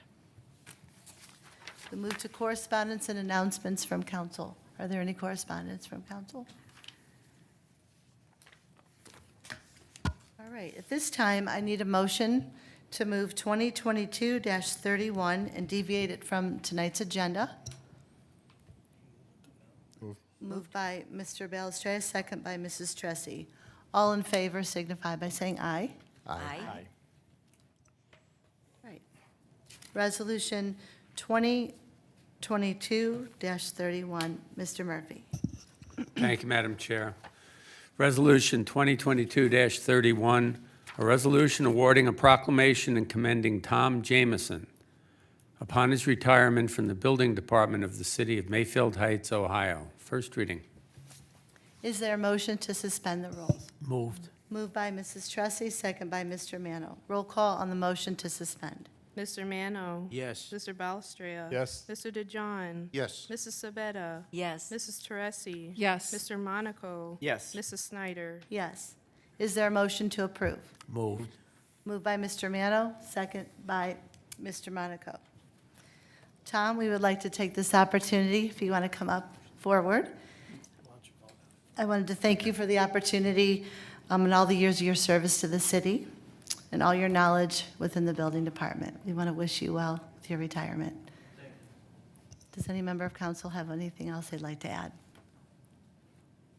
Okay. Good luck. Roll call on the motion to approve. Mr. DeJohn. Yes. Mr. Monaco. Yes. Mrs. Tressi. Yes. Mr. Balstria. Yes. Mr. Mano. Yes. Mrs. Sabetta. Yes. Mrs. Snyder. Yes. Resolution number 2022-31 has been approved. Mayor. Okay, this proclamation states, whereas Tom Jameson was raised in a large Irish family in Cleveland Heights, he is the oldest of 9 children with 4 brothers and 4 sisters. And Tom attended Chanel High School, where he played football, and after graduation, attended John Carroll University. Tom proudly served in the Army with the 101st Airborne Division. And Tom started his career with local 55 Plumbers Union, and after 12 years, he then worked respectfully for the cities of Painesville and Richmond Heights as a building and plumbing inspector. And Tom continued his career path as an assistant building commissioner with the City of Independence and held this position until he became building commissioner with the City of Garfield Heights and later worked as a building commissioner for the City of Highland Heights. Tom accepted the position as building director with the City of Mayfield Heights in 2006, and after 48 years of dedicated service and accomplishments, will retire. And in addition, Tom held professional positions as chairman and president of the Ohio Building Officials Association. He is a dedicated family man and husband to Richie and proud father of Nicole, Katie, and Tommy. He is blessed with 3 grandchildren, Danny, Annabella, and Molly, and values his lifelong relationships with many close friends. And the City of Mayfield Heights gratefully acknowledged Tom's many significant contributions to the community by way of his professional service to both residents and businesses of the City of Mayfield Heights. Now therefore, I, Anthony DeSico, by the authority vested in me as mayor of the City of Mayfield Heights, State of Ohio, and on behalf of the entire City Council, the administration, and all present, do hereby officially congratulate Tom Jamison on this momentous occasion and extend our best wishes for good health and much happiness in the years to come. Congratulations, Tom.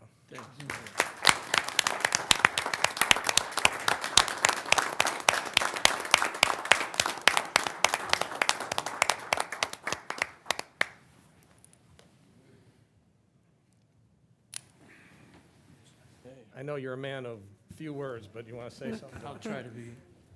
First of all, thank you, Mayor, Council. I'd like to thank everybody I've worked with, well, most everybody I've worked with in the city of Mayfield Heights. And I'm grateful to have had the job here. It is by far the best job I ever had working anywhere. We accomplished a lot, and it has a lot to do with my peers, my fellow department heads, all the employees I've worked with over time, and my family and friends and my fabulous staff, some former and some present, and my wife and children too. So I appreciate all that I was able to do here, and I appreciate all the learning that took place here. So thank you all very much. Thank you, Tom. Thank you, Tom. Thank you.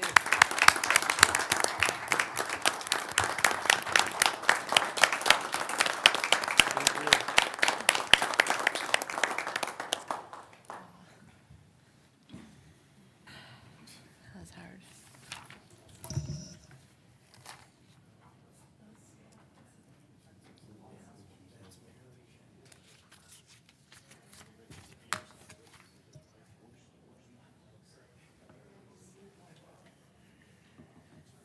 Okay.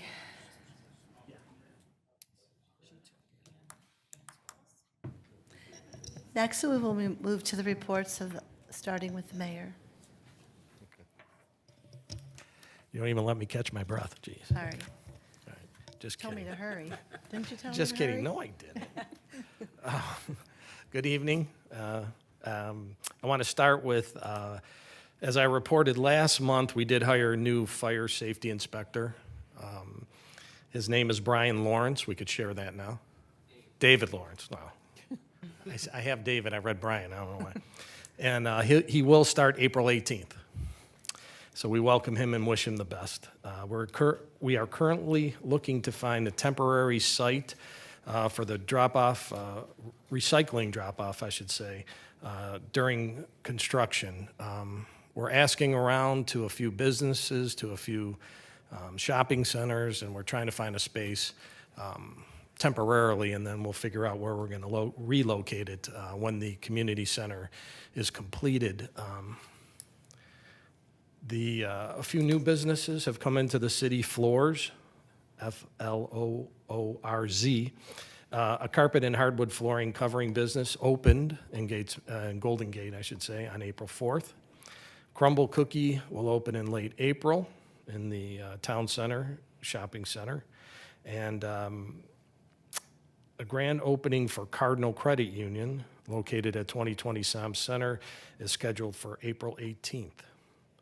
So we have quite a few things going on in the city. The service department is still cold patching potholes because of the weather. We're still not up to temperature to be able to do anything really significant with those potholes other than to cold patch them. Let's see, the daily chipper crew is out picking up brush. Spring cleanups have begun. Oakville Park, Totland in the main park, Ridgeberry Bridge, the bocce courts are completed, and City Hall was started today. The crew began taking down the snowmen mailbox protectors today also. New chipper was delivered last week, just to name a few things that they're doing right now. Police department will hold a neighborhood watch meeting next Tuesday, April 19th at 6 p.m. in these chambers. They will discuss the 2022 public safety vision. Captain Donovan Paquette and Lieutenant Rodney Leonard welcome all residents to come. And that concludes my report. Thank you. Are there any questions for the mayor? Okay. Law Director, Mr. Murphy. Thank you, Madam Chair. I have no report this evening, but I would request an executive session at the end of regular business to discuss pending and imminent litigation, property acquisition, and economic development.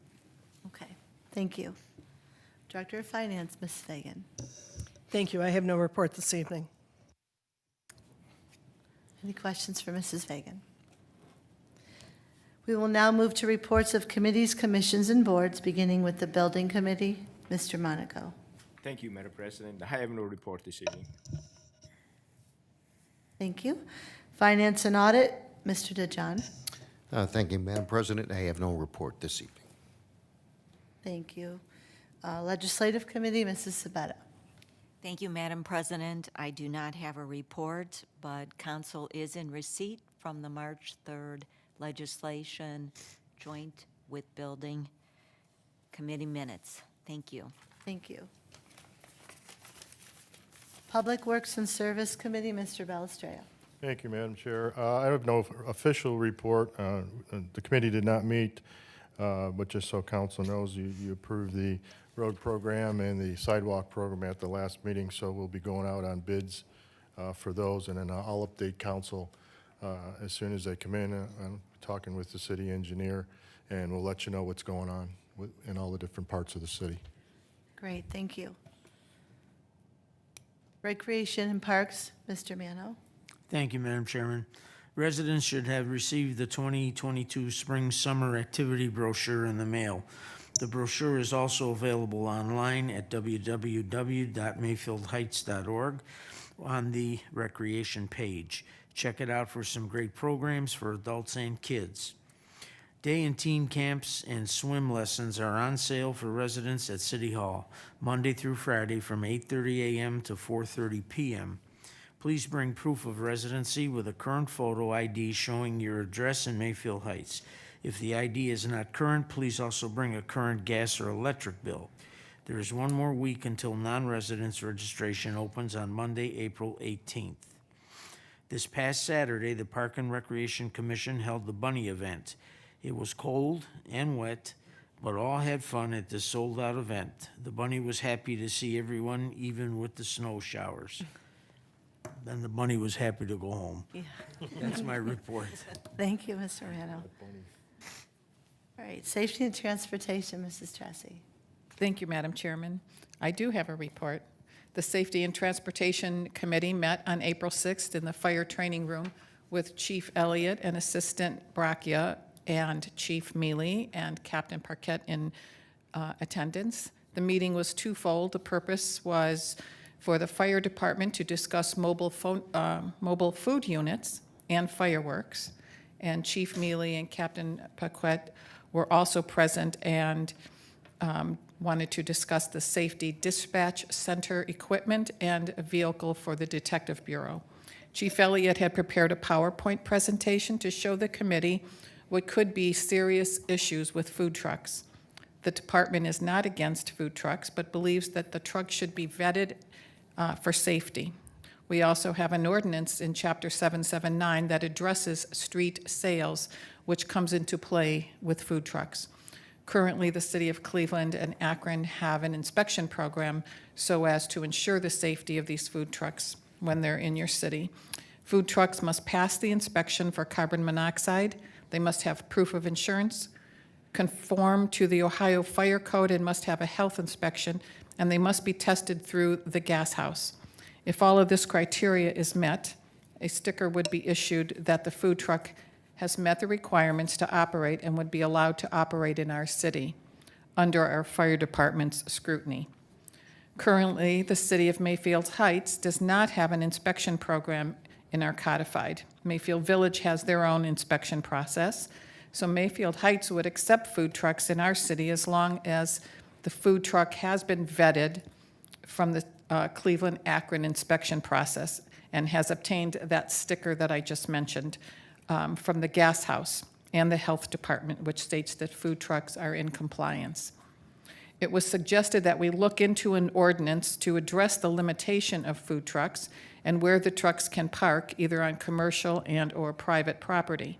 If a food truck is on private property, it cannot be parked over the sidewalk according to our ordinance. There are many aspects of safety with food trucks, and our law department should address and focus on these issues. The second part of the discussion addressed fireworks and House Bill 172. Not too long ago, an ordinance was brought before council, and we voted to opt out of fireworks in the city. As of July 2nd, there is a new law going into effect that kicks in under the Ohio Revised Code 3743.44. With this new law, our ordinance would in effect be viewed that we allow fireworks, even though we opted out. So our ordinance and the Ohio Revised Code ordinance will conflict. Section 571.10 will say we allow, while our ordinance states we opted out. This also needs to be addressed by our law department. An interesting piece of knowledge that the chief brought up was that more than the day of July 4th is fireworks day. There are 16 days in the year where fireworks are really allowed. So I could elaborate on the issues with the firework ordinance, but Mr. Murphy, please, if you would contact the chief and go through the conflicts of House Bill 172 and our ordinance so we can change and/or update our ordinance before July 4th in section 3743.08. That would be a benefit for the city. Another issue that the chief discussed is the purchase of fountain fireworks. They're cardboard tubes that shoot big flames. This will also be a new part of the Ohio Revised Code, and our ordinance does not include this. Box stores like Walmart, dollar stores, and Target will want to sell these fountain fireworks because they really create a lot of money. So we need to move on revising our code sooner than later. Our ordinance does not have any reference to zoning either. This could be a problem for us if we do not have a paragraph stating zoning in our updated legislation. So this is another important change that possibly Mr. Murphy can address with our chief. After legislation is prepared and updated for food trucks and fireworks, it's in the best interest of the city if we make these changes to the ordinance and then make sure that the public is aware of these revised ordinances for the food trucks and fireworks. The information needs to be added to the website through all aspects of social media, council meetings, and in the community newsletter. After learning a great deal from Chief Elliott, and he is here tonight if you really want him to address any of this or elaborate on it, but Chief Elliott and Mr. Brock, Captain Brockia, we moved on to Chief Mealy and Captain Paquette. And our discussion pertained to the new recording software and hardware equipment for the dispatch renovation. The new equipment will cost between $20,000 and $30,000 and will include geofencing so the police department can track the location of where the calls are coming from in the dispatch center. The current equipment is very old. It's from the 90s when, in 2002, when we built the City Hall and the new fire department, the police department was not updated. So our equipment is really old. The police department is still using 400 megahertz, while the standard today is 800 megahertz. So there are only 2 communities that are still using this old equipment, us and Bedford. Chief Mealy is working on getting a quote for furniture and equipment. Currently, there are 2 companies that have this equipment, and the chief is waiting for a bid from one of the companies and a bid from the state. It could possibly take 6 to 8 months for the equipment to arrive. Mrs. Fagan made the suggestion that some of the ARPA money be used for the equipment. She did say that most of the equipment and furniture that is needed in the dispatch center is earmarked already in the $600,000 renovation fund. So due to the wait period and the cost of the equipment, there could be additional costs involved, but we'll wait until the bids are obtained before we know more about that. And lastly, the chief discussed purchasing a 2019 Nissan Rogue that has been used by the SPAN Drug Enforcement Unit. The lease is coming to an end, and the residual amount for the buyout is a little over $14,000, and the chief would like to purchase this car to be used in our detective bureau. The cost is less than the Blue Book value, and the car should last another 8 to 10 years. Mrs. Fagan was at the meeting, and again, I asked for assurances that the monies are available for what was being requested by both chiefs, and she replied yes. That concludes my report. And the chief is here if you would like to speak to both of our chiefs. Snyder? Mr. Balestrea. Mrs. Tressi, I don't know if you can answer this, or maybe I can direct it to Chief Elliott. I did notice last week at Hillcrest Hospital, they did have a food truck on their property right outside their main foyer. I just was wondering if that was following the rules that Mrs. Tressi talked about being vetted. They were selling food out of a truck, and I even mentioned it to my wife. I said, I think that's illegal in the city. So, just a concern. Maybe you Yeah, could address it. so in regards to food trucks, very good job on the report, Mrs. Tressi, and just wanted to touch base on the food trucks, and I'll answer your question. So I am in a process of looking. I just wanted to start with the planning or safety committee. I do have some sample ordinances that I would suggest preparing, and then work with Mr. Murphy to come up with language for this body to pass, which would give us some regulations in regards to food trucks. I as Mrs. Tressi said, it is 100% not the goal not to have food trucks here. We all love a good food truck, and we're not suggesting that we don't have food trucks here. We've had them in the past, and we'll continue to have them. But when we do have them, we want to make sure that they're operating in a safe manner. Everybody's jumping on the bandwagon with food trucks, and there's some people out there that are just throwing equipment in a truck or in a van, and then throwing a name on the side and trying to sell food. There's so much that goes in place with this inspection, from testing the piping to making sure the exits are cleared. They have a good operating suppression system within the truck. And there's some really good inspection programs out there. And I just want to make sure that we're doing our job here to keep our residents safe when they do come into the city. To answer your question, Mr. Balestria, we do receive calls from food truck vendors asking what our ordinances are. And right now, we don't really have one, but we tell them what we would like. And generally, 9 times out of 10, 90% of them are doing the right thing. And for example, Barrio, which is a very common one, we know that they have gone through that extensive inspection program and doing a good job. We have gone up to Hillcrest before to look at their food trucks, just to make sure that they have extinguishers and the right thing. We got a call last week or 2 weeks ago, somebody wanting to have one in September and asking what they need to do. So that's the kind of proactive approach we'd like to take with this, so when they do come, that we can either go and make sure that they have the inspection and the insurance and the Board of Health certificate and all those things to keep our people safe. So I am going to be in the process now of preparing some sample legislation. I'll work with Mr. Murphy, as I said, to see what we need to do to, to have, get a program established, and that would come forth to this body for approval, and hopefully before the summer, when the food trucks are everywhere. Okay, any other questions about food trucks? I just have a real quick question. Would they have to have a permit through the building department? Because some cities have permits. So, I mean, we call it a permit. There's still some unknowns in how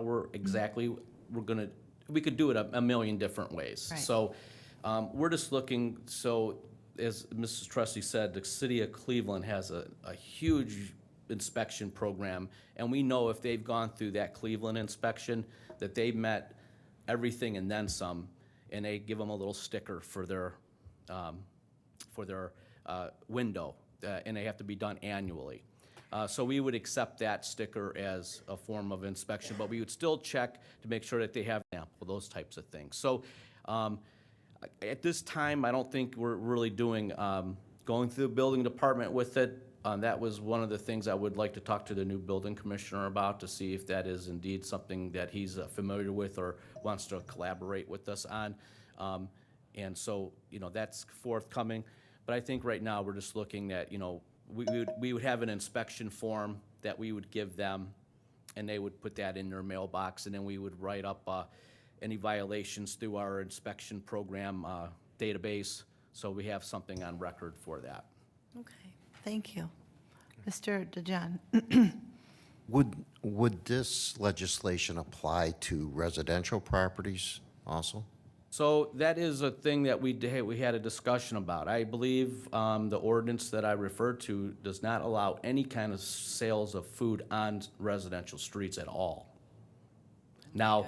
So I'm talking about if I had a party at my house. Right, and that's happening, and we know it. I mean, and I'm not against it. I just want to make sure that everybody's aware that we do have an ordinance on the books right now that prohibits the sale of food in the street. Now, we talked about, what if they pulled up in a driveway? Is that okay? I don't know the answer for that, but it might be something that this body should look at to see if we're going to allow that. I mean, right now, we do not allow it, so it'd basically be commercial properties the way I read that ordinance. And just so Mr. Balistrian knows, they closed down the restaurant inside the atrium. That's why Hillcrest has those food trucks there. Yeah, Because of COVID, they closed the restaurant down. but they still had a food truck there. I just wanted to Every make day sure they they do. were. Yeah. Monday through Friday, they do. Yeah. That would include an ice cream truck going up and down the street then, right? Hot dog carts or whatever, But, so if there's no other questions about food trucks, there'll be more to bring to this body in regards to that. With the fireworks, I just wanted to touch base real quickly on that. I went to a seminar put on last week by the Northeast Ohio Fire Prevention Association, and they were talking, they're talking about fireworks. And they actually listed Mayfield Heights as one of the ordinances that they reviewed, which is conflicting, which will conflict with the new law that takes place July 2nd of this year. I know this body did opt out, but I don't think that opting out opts out of everything that really involves with this bill, with this House bill. I think it opts out of allowing residents to shoot fireworks off. We do really need to have a discussion to talk about sales. And, I'm against the sale of fireworks in the city. We don't allow it now, and this new law will allow sale of some fireworks, and the fountains is what Mrs. Teresi was referring to. Some of these kits are $200 a pop, and there's a lot of legislation that has to go through in order for a store to be able to sell these. But I want to make sure that the ordinance that we have on the books is reflecting of the fountains. Now, there's even some discussion, I have to have some further discussions with Mr. Murphy is really what I need to do on a couple of these items. I just want to make sure that we don't have two conflicting pieces of legislation, because July 4th, I think there's 5 more council meetings before you guys technically break before the July 4th. And I'm expecting, even with all the ordinances passed, that we're going to have an increase use of fireworks due to it is going to be legal. So we need to start working on this now to get the word out that we do not allow fireworks in the city, and that we don't allow it, just to get the word out there so people are not buying them and forcing themselves to blow them off. And last 4th of July was, in the state of Ohio, it was a bad July 4th last year. And there was a lot of severe injuries and fires, and this House bill won't make those things go down. So I think we need to do what we need to do here to keep our community safe and try to keep, the things on, how we want to do it in the city here. So I will reach out to Mr. Murphy, and there's a couple things that that from the Ohio Revised Code that we need to remove some language out of that, out of our current ordinance, and we need to add a few things, so. Mr. Belstria. Chief, how do they view sparklers for kids? Does that come under fireworks? It's a novelty item, so they are allowed, and stores have been selling those. Not considered a firework? It is then? not considered a 1.3 or 1.4 firework. But the fountains, they don't make sound, but they do shoot pretty high in the air, ground stuff. Roman candles. Yeah, they're those types of things, and those are the ones that stores are trying to sell. And what I have concerns with, and the reason Mrs. Tressi mentioned the zoning, I want to make sure that we need to review our zoning to prohibit sale of fireworks in our city completely through the zoning, because a building could be zoned properly, and if somebody comes in here and tries to sell it, we may not have a leg to stand on unless some zoning addresses it. I'm worried about the freeway and having somebody selling right offside the freeway, and where we could be a prime location for a big firework outfit to try to sell fireworks. So I just throwing things out for you guys to think about and review, and I'm always here to answer any questions or to reach out to later on. Okay? Thank you. Thanks. Question? Mr. Monaco. Thank you, Chief. No, you don't have to get up. I just wanted to tell you that on some communities that I've been involved, as far as the food trucks, they make the application to the police department, and normally they may do a background check if they don't know who the person is. And then we'll check with the fire department, make sure that they don't park in any fire lanes or anything else in a place that's appropriate. And they do the homework, make sure that they're up to date on all the codes and everything else. So just for your information. And then they pay, the building department actually issued a permit, and they charge a fee. Thank you, Mr. Monaco. Mrs. Tressi. I was just going to ask Chief Mealy if he wanted to add anything to the safety meeting or my report.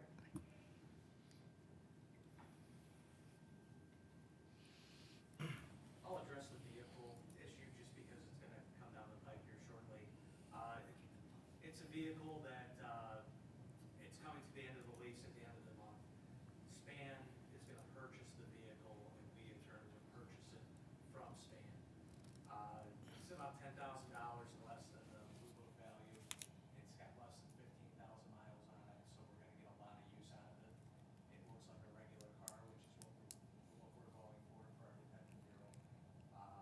So I think it's a good opportunity. The price of used vehicles are astronomical. We're not going to find a deal like this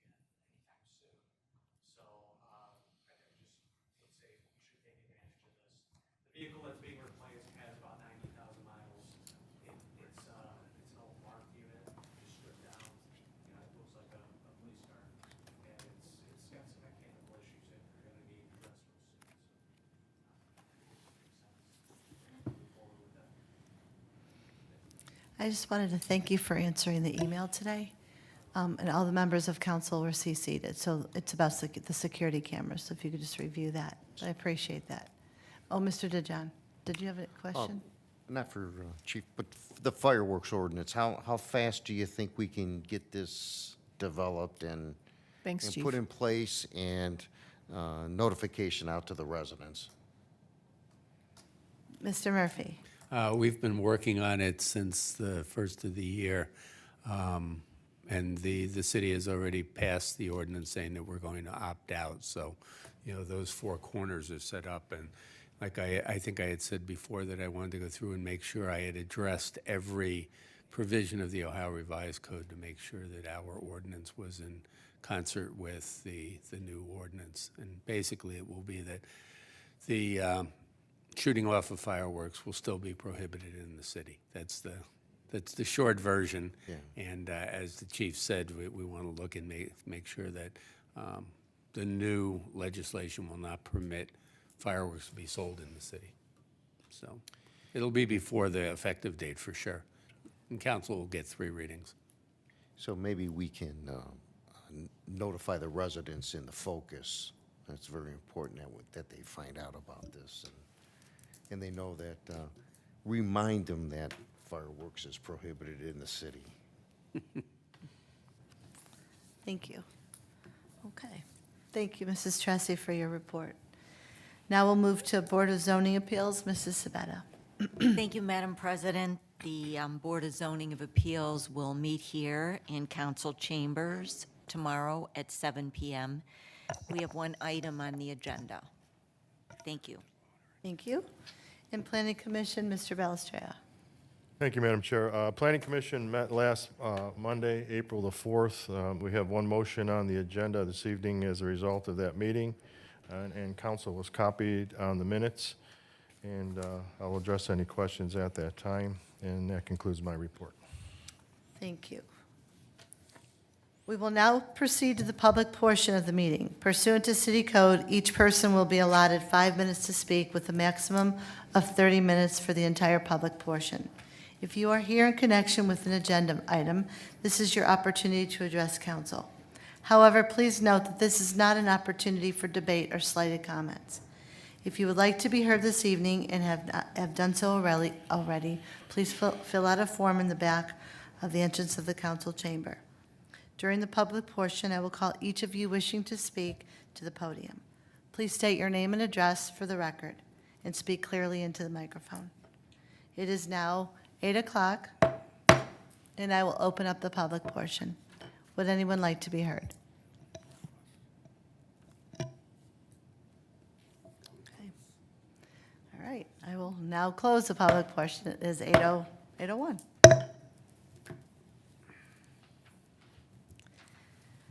Resolution 2022-30, Mr. Murphy. Thank you, Madam Chair. Resolution 2022-30, a resolution authorizing the mayor to enter into a contract with Valley Truck Centers for the purchase of a Ford F-350 dump truck for use by the Mayfield Heights Service Department and declaring an emergency. First reading. Is there a motion to suspend the rules? Moved by Mrs. Tressi, second by Mr. Monaco. Roll call on the motion to suspend. Mrs. Tressi. Yes. Mrs. Sabetta. Yes. Mr. Monaco. Yes. Mr. Mano. Yes. Mr. DeJohn. Yes. Mr. Balestrea. Yes. Mrs. Snyder. Yes. Is there a motion to approve? Move. Moved by Mr. Belstrea, second by Mr. Mano. We all should have received the specification and quote from Valley Truck Centers, as well as a memo from Chuck Brunello explaining the purpose and purchase of the Ford F-350 dump truck. The service department has recommended that we enter into contract with this Valley Truck Center to supply the dump truck and all the necessary equipment. The total cost for this truck would be roughly $76,000. Does any member of council have any questions for Mr. Brunello or for anyone up here? Right. Roll call on the motion to approve. Mr. Balestrea. Yes. Mrs. Teresi. Yes. Mrs. Sabetta. Yes. Mr. DeJohn. Yes. Mr. Monaco. Yes. Mr. Mano. Yes. Mrs. Snyder. Yes. Resolution 2022-30 has been approved. We will move to ordinances, beginning with ordinance number 2022-14. Mr. Murphy. Thank you, Madam Chair. Ordinance number 2022-14, an ordinance establishing the opioid settlement fund, providing for the receipt and expenditure of funding from the One Ohio Opioid Settlement, authorizing the mayor and the director of finance to take all further steps to comply with the Ohio Revised Code in establishing said fund and declaring an emergency. First reading. Is there a motion to suspend the rules? Moved by Mrs. Sabetta, second by Mr. Belstrea. Roll call on the motion to suspend. Mr. Monaco. Yes. Mr. DeJohn. Yes. Mr. Mano. Yes. Mr. Balstria. Yes. Mrs. Sabetta. Yes. Mrs. Teresi. Yes. Mrs. Snyder. Yes. Is there a motion to approve? Moved by Mrs. Tressi, second by Mr. Monaco. The city adopted resolutions 2021-69 and 2021-92, accepting the material terms of the One Ohio settlement. This ordinance establishes a special fund within our financial department, which will be identified as the One Ohio Opioid Fund. This fund will solely be used for the purposes required by the One Ohio MOU. The money from the settlement will be fairly distributed within the communities and put into this particular fund. Mrs. Fagan, is there anything you would like to add? I do have a question for her, though. Mr. Balstria? Ms. Fagan, do you recall what the city's portion was? I know it was a, The final numbers have not been determined by the state. From what I have seen coming out from them, it will be somewhere in the neighborhood between $64,000 and $92,000. okay, thank you. Thank you. Mrs. Tressi? Madam Chairman, I think our clerk changed the ordinance to 2020-13 instead of 14. I think we received an updated agenda tonight. So, I don't know, just for the record. That is correct. I should have mentioned that in my report. When I sent it over, I misnumbered it, and Shanisha caught it, and I indicated I would let council know in my report, and I did not. But I'm that here to is help, Mr. Murphy. 2022-13. 13. Oh, this is 13. Okay. Are there any Job, further Shanice. questions? Roll call on the motion to approve. Mrs. Sabetta. Yes. Mr. Mano. Yes. Mr. Balstria. Yes. Mrs. Teresi. Yes. Mr. Monaco. Yes. Mr. DeJohn. Yes. Mrs. Snyder. Yes, this ordinance has been adopted. We have one motion this evening, motion A. Mr. Murphy. Thank you, Madam Chair.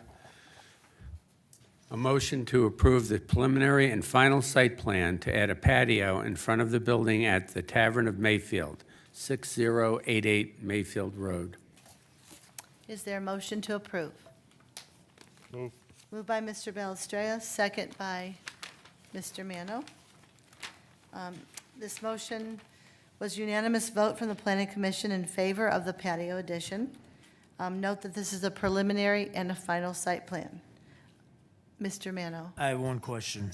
Due to the proximity of the patio to Mayfield Road in the front of the building, was there any consideration given to some type of a bollard to protect in case a car came off Mayfield onto the front of the property?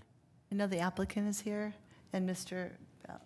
Balestria. I could address what the applicant can address, but no, it wasn't discussed as far as a bollard. There would be a fence around, just the fencing put around there, but no talk of a bollard. Fence isn't going to stop a car. It is raised too. The patio's not on, It's not on the, I go ahead. should ask for permission. It's off the Mr. ground. or Mayor, I'm sorry. It's the height of the first step going into the restaurant. So it's not sitting at the same height as the parking lot. Okay. What is that height of the first What step? what is the height of the first step? Mr. Coet. Mr. Coet, just state your name and address. Brad Coet, 35550 Fairmount Boulevard. It's about 12 inches from the first step to the end of the patio. The patio will sit back about 30 feet from the road. Mr. DeJohn? You're taking out all those parking spaces, correct? Just one. One. Will there be other parking spaces there then? Yeah, next to it. So that'll leave just one there and one's coming out? Yeah. Well, there's one that was a half, so we're taking out 1.5.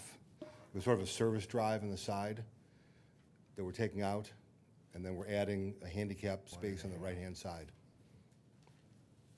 Okay, so that'll be handicapped. Yeah, so. they'll be there. Will there be a ramp then getting onto the patio? No, the patio is only accessible from inside the restaurant. Based on the occupancy of the patio, you can't get to it other than from inside. That's correct, yeah. Okay. But will there be a handicap to get into the restaurant? No, it's the original steps that we have there. Mrs. Tressi? Is it a wrought iron fence that's going to go? Aluminum, Oh, yeah, aluminum. black, yeah. Thank you. Mr. Monaco? Thank you. I think we're missing a very important information here.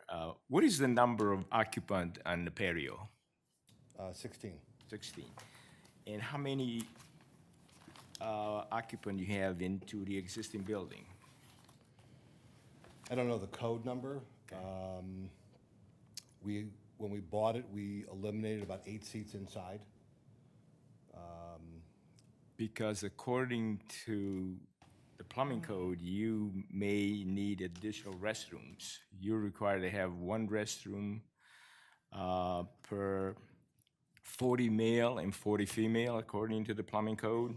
And if you go over that number with the addition of the patio, you may have to increase the number of bathrooms inside the building. We haven't studied that. Well, you should give us the numbers, though, so we know that you're going to be, okay, how many restrooms you have in? 1 male, 1 female. Okay. So if your occupant load together is over 40, you may be required to have additional restrooms.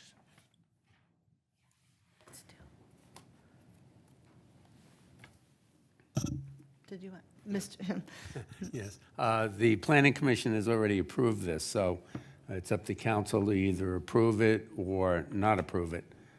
It's been through the building department, and they've submitted it, or that department has submitted it to the Planning Commission, who has reviewed it, and now it's before council.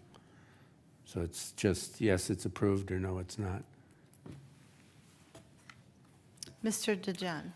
Mr. Balestria, so I thought when anybody rehabs their building, they have to add handicap accessible items. So in this case, did the planning commission We not have an ADA question? parking space, if you look on the plans. Yeah, but there's no ramp No to get ramp. inside? No. It's inside the building, so it doesn't apply to this, or?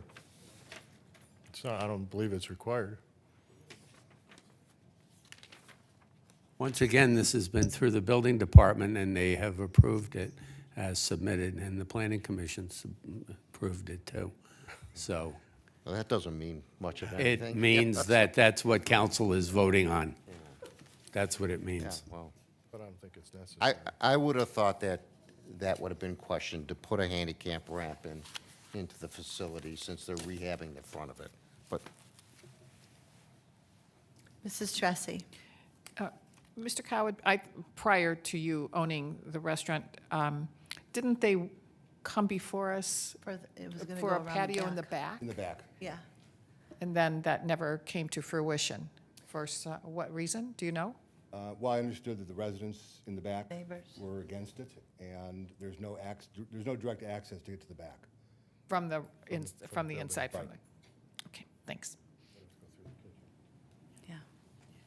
All right. Mr. DeJohn? So I just have to vote no for this because there's no handicap ramp. I'm not against the outdoor seating in front, but because there's no way for a wheelchair to get inside the restaurant, I have to vote no. Mr. Monaco? I'm going to vote for this, but I hope that the new building commissioner will do the calculation prior to issue a building permit here, because, again, the occupant load may require additional restrooms inside the building. Are there any other further questions for council? Thank you, Mr. Coet. Thank you. All right, roll call on the motion to approve. Mr. Mano. Yes. Mr. Balestria. Yes. Mr. DeJohn. No. Mrs. Sabetta. Yes. Mrs. Teresi. Yes? Mr. Monaco. Yes. Mrs. Snyder. Yes, motion A has been approved. Great. This evening, the law director has requested an executive session pertaining to pending litig. Let me introduce Braden first. Back up, the mayor's hitting me. He would like to speak, he wants to do an introduction. Yeah, I want everybody to meet our new building director. He is here this evening. Braden, if you want to stand up, you can, everybody can see what he looks like. So this You is, can recognize him. this is our new building director. Comes to us with plenty of experience, all of the qualifications we need. So welcome, Braden, and we wish you lots of good luck. Thanks, I appreciate it. I thought the building department staff was here to support me. So Uh-oh, you're in trouble. they left right away. They bailed on you already. But yeah, no, it's a pleasure to be aboard, and I just really look forward to working here. So, Awesome. Thanks, Braden. Welcome. Welcome to Mayfield. Thank you. All right, thank you. All right, now, the law director has requested an executive session pertaining to pending litigation, property acquisition, and economic development. Do I have a motion to go into executive session? Moved by Mrs. Sabetta, second by Mr. Balestria. Roll call on the motion. Mr. DeJohn. Yes. Mr. Monaco. Yes. Mrs. Teresi. Yes. Mr. Balestria. Yes. Mr. Mano. Yes. Mrs. Sabetta. Yes. Mrs. Snyder. Yes. It is now 8:15, and we will go into executive session. Thank you.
It is now 9:20 PM.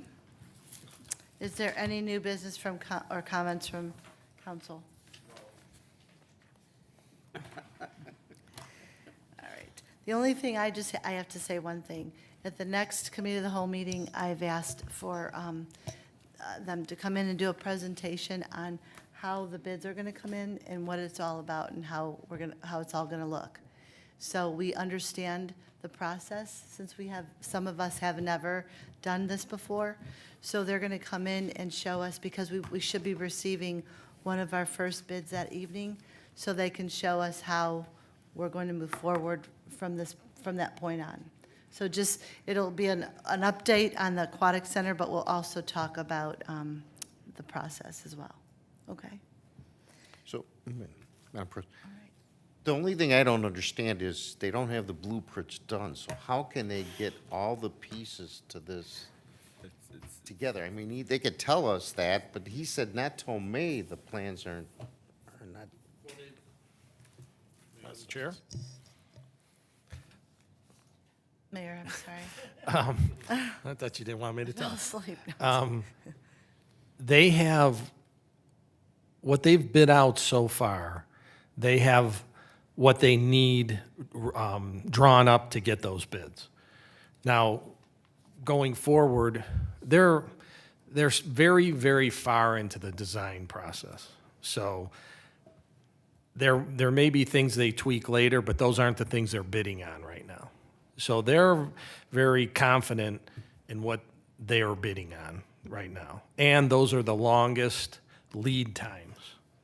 And one of the highest potentially increase in cost too. That's why we're locking it in now. So between, getting those bids in now to save money, and they're confident that what they've given to bid on is what they need. So, basically right, Don, right? The last meeting, Higley had a set of documents that thick, that big, with all the stuff they have now that they're putting in the bids, to put the bid packages together. It's that thick. And it's like this. He had that on the table at the last meeting.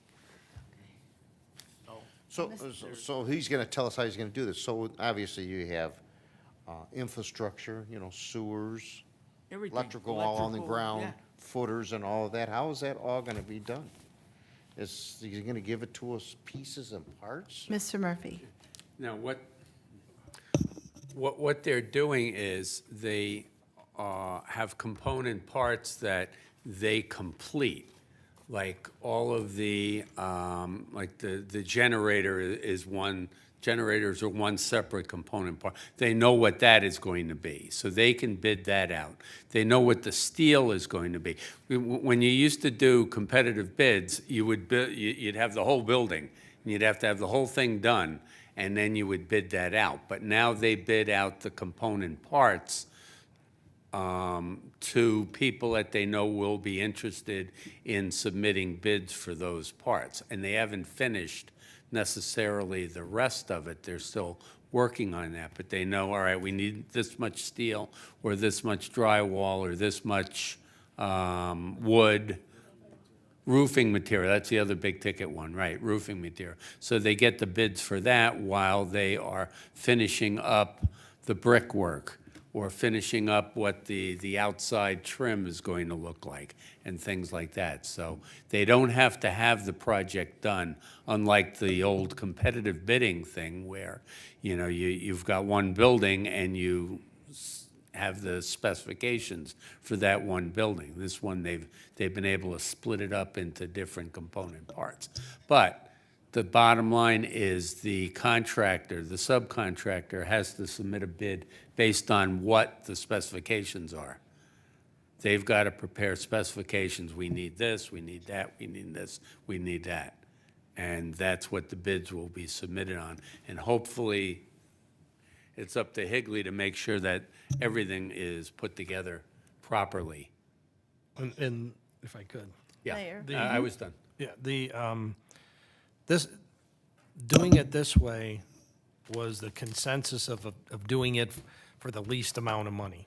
I mean, we could say, okay, here's, a huge number, but then we're basically, and council approves, whatever the number is, but then you're giving them basically a blank check to say, okay, you can spend all of this money. But while we're doing it this way, it's enabling them to get bids out individually faster, quicker, to get less, before the increase, before these, all these components, prices increase. So it's the best way to do it for cost-wise, for watching our costs instead of, and coming, we're coming back to council a bunch of times because it's going to be component by component instead of giving them a large figure and saying, okay, here's, whatever, how much money we decide, and then that's like an open checkbook. It's like, okay, you can spend all this. We don't want to do that. We would, I think it's. Is there going to be enough time? Because somebody's going to bid and say, hey, I need a signed contract within 15 days. Is there going to be enough time for them to come back to council and? Well, that's why time is of the essence. That's why we have to make sure, and we've expressed this to them, you have to get us all this information so council, they know council's schedule, when council's on. Maybe, hopefully not, we ever have to have a special meeting to go over something, but the most important thing is get the information to council so they can review it and make a decision at meetings, and they have everything they need to make their decision in enough time to review it. We made that very clear to them at a recent meeting after you guys approved the demolition package, because that demolition package was walked in on Monday night, and you added it, or the bid, you added it to the agenda and voted on it, and we all told them, no, that's not going to happen in the future. Council needs the ability to be able to review these.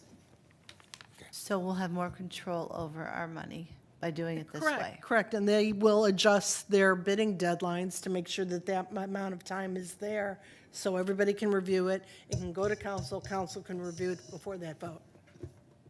Okay. All right, good, thank you. All right, I will entertain a motion to adjourn. Moved. Moved by Mr. Second. Second by Mrs. Savetta. All in favor signify by saying aye. Aye. Opposed? Thank you, everyone. This meeting has now been adjourned.